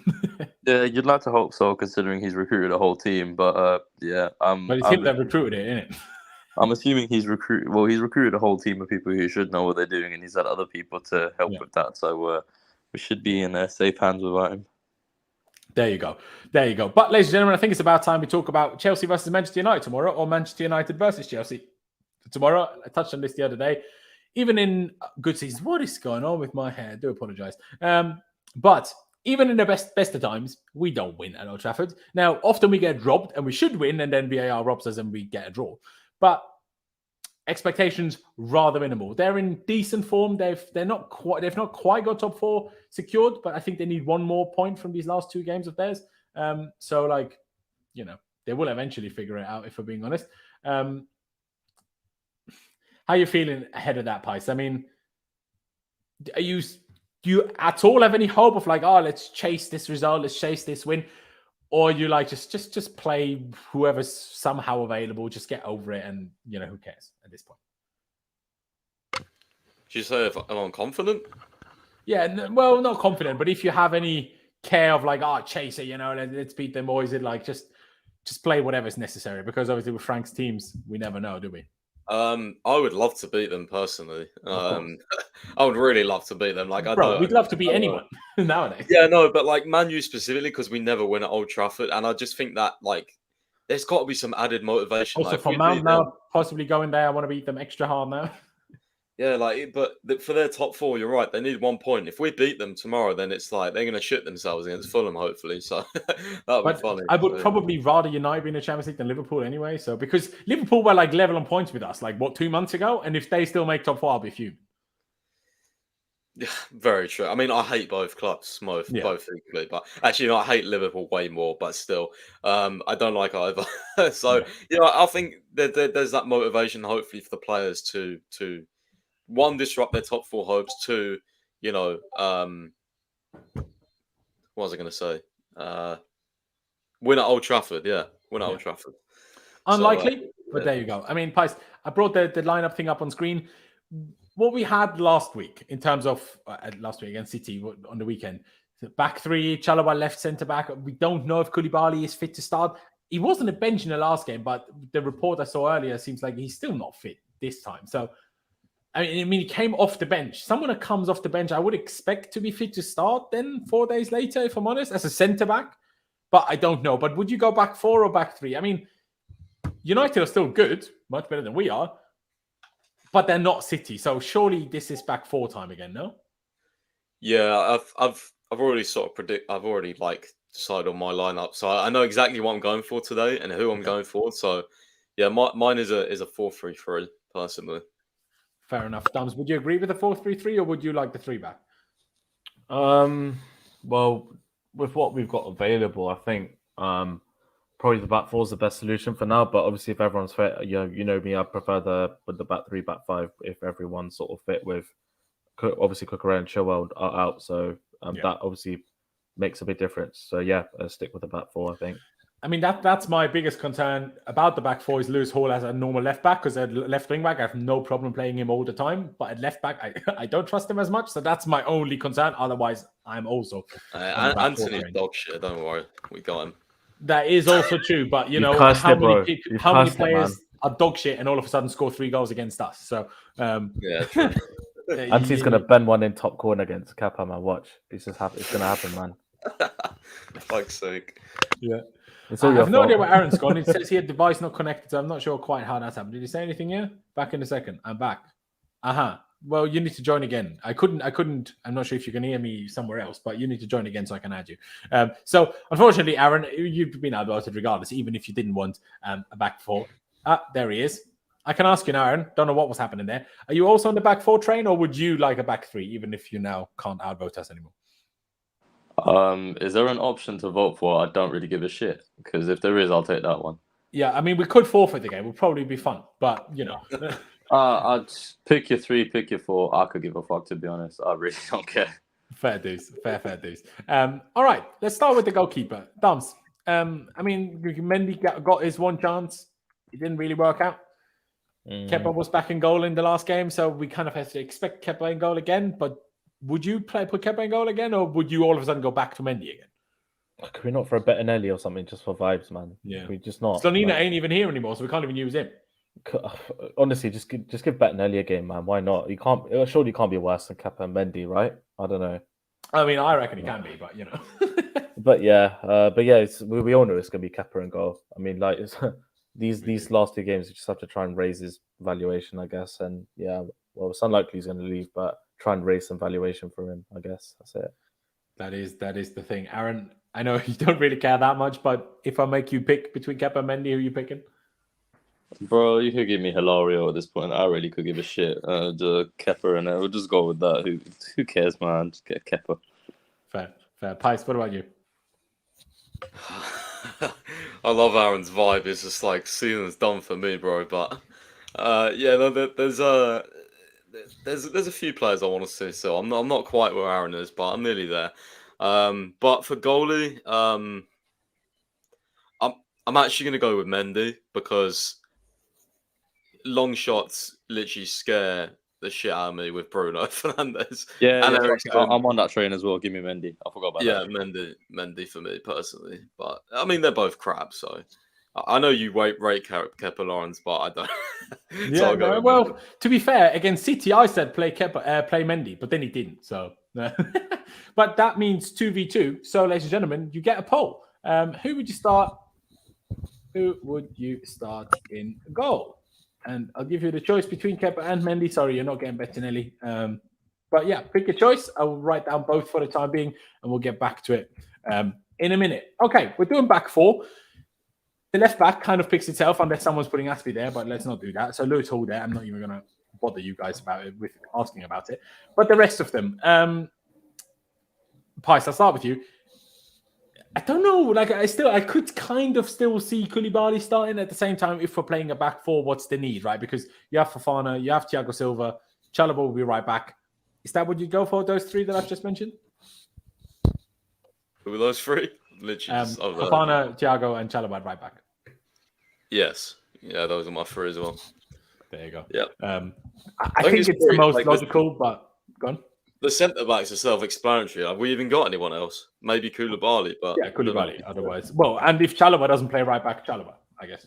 Aspie cannot. If I see Aspie at right back or right wing back tomorrow, my good lord, I'm turning the TV off, bro. Rashford against Aspie, like Cole Palmer was having this guy in a coffin after like 10 minutes, bro. Yeah, exactly. You imagine what Rashford would do to him? Jesus Christ, man. Yeah, that was so painful to watch. Why did Lampard? I know Lampard likes him, but why even like, bro? Honestly, I don't want to alarm you. I don't want you to be scared because I don't think Rashford played in the last game. It was Sancho, so you've got nothing to worry about on that side. Bro, Sancho, to be honest, Sancho's about as slow as Aspie anyway. So exactly, all right. Sancho would start pulling out 5-star skill moves all of a sudden. Like we just know how it goes. Yeah, but skill moves they only do when they stood still, and that's when Aspie's good. Aspie's just in trouble when he has to run. But I mean, I would still start Aspie against Newcastle because I hope it's his last game. I know there is a chance he stays, but I hope it's his last game. So therefore, on Sunday against Newcastle, I give him a start, but not tomorrow. Absolutely not. Now, someone in the chat said Koulibaly over Fofana. Obviously, Fofana made that mistake that essentially lost us the game against City. Is it at all a consideration for you, assuming that Koulibaly is fit? Someone also said that Chilwell is back in training. That's true, but I don't think in full training as far as I'm aware. But, Dums, would you go for this back 3? Would you go for Koulibaly over Fofana? What would you do? I'd just play our strongest team. That's all we can really do for the last 2 games. But what is our strongest team after Fofana? As in currently, well, in my opinion, right, that what you've got on screen right now is what we can sort of build out, to be honest. And I think I don't know if Rashford's fit for tomorrow. Is he? No. Apparently, according to Johnny here, apparently, but I don't know. But if he does, then obviously we'll need sort of Chalobah's sort of pace to sort of keep up with Rashford and his one-on-one defending. Because I don't want Aspie there. With respect to Aspie, but I'll keep it as it is on screen right now. Fair. Aaron, finish that off for us. Would this be the back three you'd pick? Would you pick Koulibaly over Fofana by any chance? No, I'll just keep it the same as it's been. I'd go Chalobah on the right with Silva and Fofana in the middle and Hall on the left side. I mean, left side self-explanatory. We've got no other options, but the others pretty much just keep it the same. Yeah, there you go. Dams, I'll let you go first. Midfield. Let's just do it all in one go. Now, we've picked the midfield three. Of course, could be a 4-2-3-1 all the same, but it's Frank, so most likely 4-3-3 if it's not a back three. Who would you fill that with then? Obviously, Ruben did pretty well last game. Would it then be Enzo, Ruben, Gallagher? Or, Kovacic isn't fit, so, if you're playing a midfield three, you don't have that many more options. I want to see Enzo, Ruben, and I want to see Zakaria as the midfield three. That's what I want to see. But I know Zakaria's not going to start, so there's no point. It's going to be Gallagher, isn't it? So yeah. But that's the midfield I like to see is Zakaria, Enzo, and Ruben. Fair enough. And I guess this can then be a kind of a comfortable mix of Ruben drops next to Enzo, create a bit of a 4-2-3-1, and on the ball he pushes up and then creates a bit more of this. Maybe sometimes Ruben sits to let Enzo go. I don't know. But hey, I know Ruben will leave, but hey, any second I can see of Ruben as a left eight is a well-spent second in my books. So, and also, since Juve got another 10 points deducted, Ruben is absolutely bamboozled his way into the Champions League, by the way. We're going to be, craving our shits out at Luton if they win the cup final. Love to see it's going to be boarding out in the San Siro in the Champions League. So, big up you, Ruben. Pies, would this be the midfield three for you as well? Or I saw your predicted thing, but I didn't really pay attention to the midfield, if I'm honest. Chukwuemeka instead of Gallagher. Oh, yeah, I forgot Chukwuemeka. Yeah, I totally forgot about him as well till the chat. I can't watch Gallagher anymore, bro. My eyes, just, please don't. I agree. I mean, bro, I would understand, to be honest, if he picked Gallagher over Ruben, because I guess Ruben seems more clear that he will leave, especially if Mount leaves. I wouldn't be surprised if Gallagher ends up staying, especially because apparently Poch likes him. Sorry? I said, oh, Christ, please no. See, that's why you should be in favor of Mount staying, mate, because I'm in favor of Ruben staying, bro. I don't know why we're. This is true, but with him, we have to accept now he's leaving. Look at what Fabrizio was talking about. I don't want to accept that. It's bullshit. You see him at the weekend, bro. He was cooking. Yeah, it's true. It's what I'm saying. I've been saying this for 5 years, bro. Bro, that run he did, and when he played that to Gallagher and Gallagher messed up the pass, honestly, bro, I was fucking hell, man. How can you that was just a perfect sequence of a good footballer and a bad footballer. I'm sorry, Gallagher, but bro, you're just good at running, man. I want to see Chukwuemeka come on. Chukwuemeka had 5 minutes, intercepted that pass, and created an attack in 5 minutes. Can we just give him a start, please, Frank, please, for God's sake? He won't. But why hold him back? Why hold him back if you're not going to play him? No petty minutes. Just play him. To the under 20s if you're not using him. Do you know what I mean? Exactly. What is the issue? I don't understand. He has to start tomorrow. Hall has to start. Yeah. Chukwuemeka has to start. And the players I'm naming in the front three have to start as well, especially the wide players, which is pretty obvious. Yeah, I agree with you. Aaron, finish that midfield three off for us. Now that we've all remembered Chukwuemeka, it's easy to forget him with how little he's got to play this season. Would you pick three, or would you pick Gallagher instead of any one of those? I doubt it, knowing what you think about Gallagher, but I have to ask you. Oh, gosh, I forgot about Gallagher. Well, I slept peacefully forgetting about him. But, it'd be Enzo, Chukwuemeka, and what's his face? Loftus-Cheek. Fair enough. You know what, Aaron? I'll let you go first on the front three. What would you pick? Mudryk, Madueke, and Havertz. Fair enough. No Felix up front shout for you, no. Yeah, I'm not even going to mention David Dutcher Fofana. He brought Pulisic on up front last game rather than Fofana. Fofana ain't seen nothing.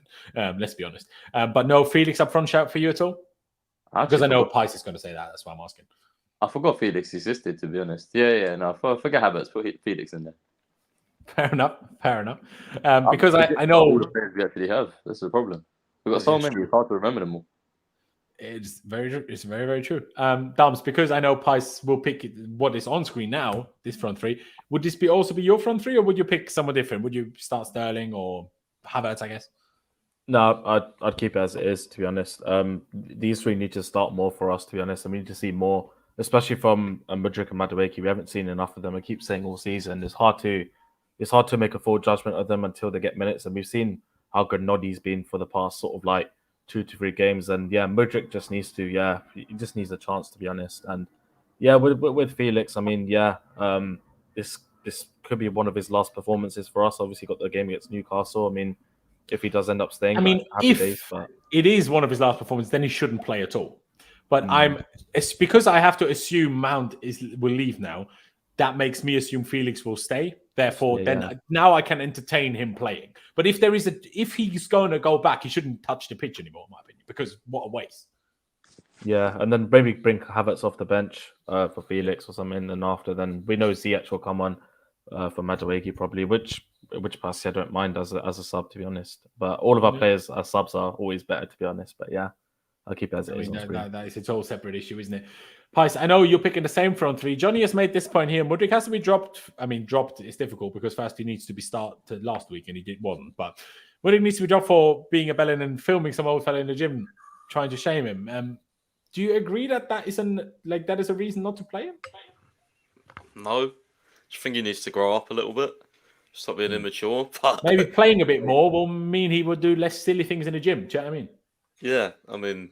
Also, what was this gym anyway? Because usually he's always at the Cobham gym. I don't know. Like, it's just a weird story, bro. And I don't know. Like, it's just one. He needs a PR team. Like, who even knows if that's genuinely him? Like, I don't know. Could be like his fucking. I don't know. It might not even be him who posted it. If he's taking them gym videos now, imagine what it's going to be like when we get Lukaku back next season. Right. Okay, bring Lukaku back. I'm all for it now. I need that. That's hilarious. I love it. But yeah, okay. So if you don't think that's a reason to drop in, fair play. So this would be your front three, right, Rapaz? Yeah. Yeah, if I put you in a situation where you're like, because you were touching on it earlier in terms of we don't even know if Havertz will leave. If we don't know Havertz will leave and we don't know Felix will stay, I mean, I get all that really is relevant. Ask Poch.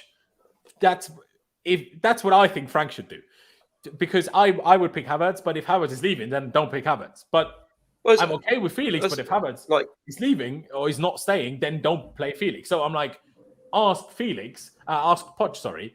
Does he want to keep Felix? Yes, no. Does he want to keep Havertz? Yes, no. If he says yes to one, no to the other, play whoever he said yes to. Because I don't think Felix works at all as a number 9 in a 4-3-3, like at all. But I can't exactly sit here and say that Havertz is doing particularly well. So for me, it's just like whoever stays should play rather than that I have a big preference, really. I think Felix did much better. He played the sort of up front false 9 against Forest. He did. I know it's Forest and Man City, but like Havertz at the weekend was just. No, I completely disagree because we were absolutely shocking until Havertz came on to replace Felix up front against Forest. I think our he basically didn't create anything until Havertz came on. No, I think our all-round play was better with Felix. He was trying to get on the ball. We had no chances, I thought. Well, Felix had the header saved. He won like 5 or 6 fouls. Like I think we were just more of an attacking threat. But I know it is Forest and City's a bit different. But I mean, he was he did have the header, but I think we gave him like a 3 or something on the day. So, but you weren't there, I know, but still, yeah. No, Aubameyang. Aubameyang is not playing. I've given up. He's not playing. Yeah. I mean, I would pick Havertz, but obviously if 3 people pick Felix, that is what it shall be. Someone asking, does anyone know... and by the way, Isaac, didn't you tell me you DM'd me on Twitter? I never got a DM from you on Twitter. I know you sometimes reply, so maybe I should just DM you myself, but I didn't... When you told me you DM'd me, I didn't get a new DM since then. But anyway, does anyone know if Broja will be back for pre-season or not? I think he will, actually, because I think he stepped up. Sorry? As I said, I think he is going to be back at some point, yeah. Yeah, there you go. Yeah. So yeah, why don't we play Fofana, bro? Why not up front? I'd be up for that over both. I mean, I would be down as well, but because Frank brought on Pulisic for 5 minutes up front rather than using Fofana, that doesn't make me think so. And obviously, RD in the chat is like, play Pulisic. You do amuse me. You're like, play Pulisic, but when Mount leaves, Chelsea are back. That's just hilarious, especially considering that Mount didn't play for the last 3 months and how shocking we were. Not that Mount having played would have meant that we were so much less shocking. I'm very aware, but facts are fact, and facts are that he didn't play when we were at our worst. But the poll in the chat between Kepa and Mendy has quite clearly fallen in favor of Kepa. So Kepa, it shall be on the screen. But yeah, we're going to round this one out. This is going to be the team. So the last question I have for all of you guys is a score prediction. Aaron, I'll start with you. Score prediction? I'm deciding between 1 or 2-0. 2-0 Man United. Fair play. Dams, what are you saying? Regardless of how shit we've been for the past few seasons against Man United, like, it wouldn't surprise me at all if we end up just winning there, like by a goal or something. Like our worst season, we finally win at Old Trafford. But it would be typical. It's true. Like in the season where we won the league with Kante, we still lost to Spurs at home. Yeah, true. But yeah, I'm gonna. Was it the season after that we lost to Spurs at home? It might have been the second season. I think second season it was. But yeah, I'm gonna go for a 2-1 Man United win. All right, Pice, what about you? I'm going to go 1-1 because we always draw against them there. Yeah, I saw this comment here as well, and I was like, yeah, no, we do always draw with them. So I do agree. I agree with Pice. I'm gonna say 1-1 just because the 0-0 will be extra boring, and I don't see us scoring 2 goals. So it's bold of you to assume we even score 1 goal. It's true, but it's also bold of me to assume we will keep a clean sheet. So I have to say 1-1. Do you know what I mean? That's why I said 2-0 United. It's true. No, it's fair. Ladies and gentlemen, second to last preview of the season, as Ahmed liked the word, penultimate preview of the season. Rough. It's been rough at the last, ever since that Bournemouth win, it's arguably been even rougher because there's been less care and we've not done anything positive since, quite frankly. Mount seemingly, potentially going to Man United. Brilliant. Don't I love that? Oh my days. I will find that so painful, but what can I do? Ladies and gentlemen, if you're still here, appreciate you very, very much. Subscribe if you haven't already. That'd be fantastic. Hit that like button on your way out. Just one click off a button that doesn't cost you any money or any time and really helps me spread these streams and videos out to more people. But yeah, thank you guys for watching. Up the Chelsea. Oh, I should say, please do follow all my guests on their social medias. Links are all down in the description. Obviously, Pice's website, londonsfirst.com, for all your latest and most important Chelsea news in written form when you don't have time to watch 2-hour streams. Of course, Dom's Twitter is on the screen, and Aaron, even though he doesn't use it much, the link is down in the description, so check that out as well. But yeah, thank you guys for watching. Up the Chelsea, upwards and onwards, and we'll see you next time.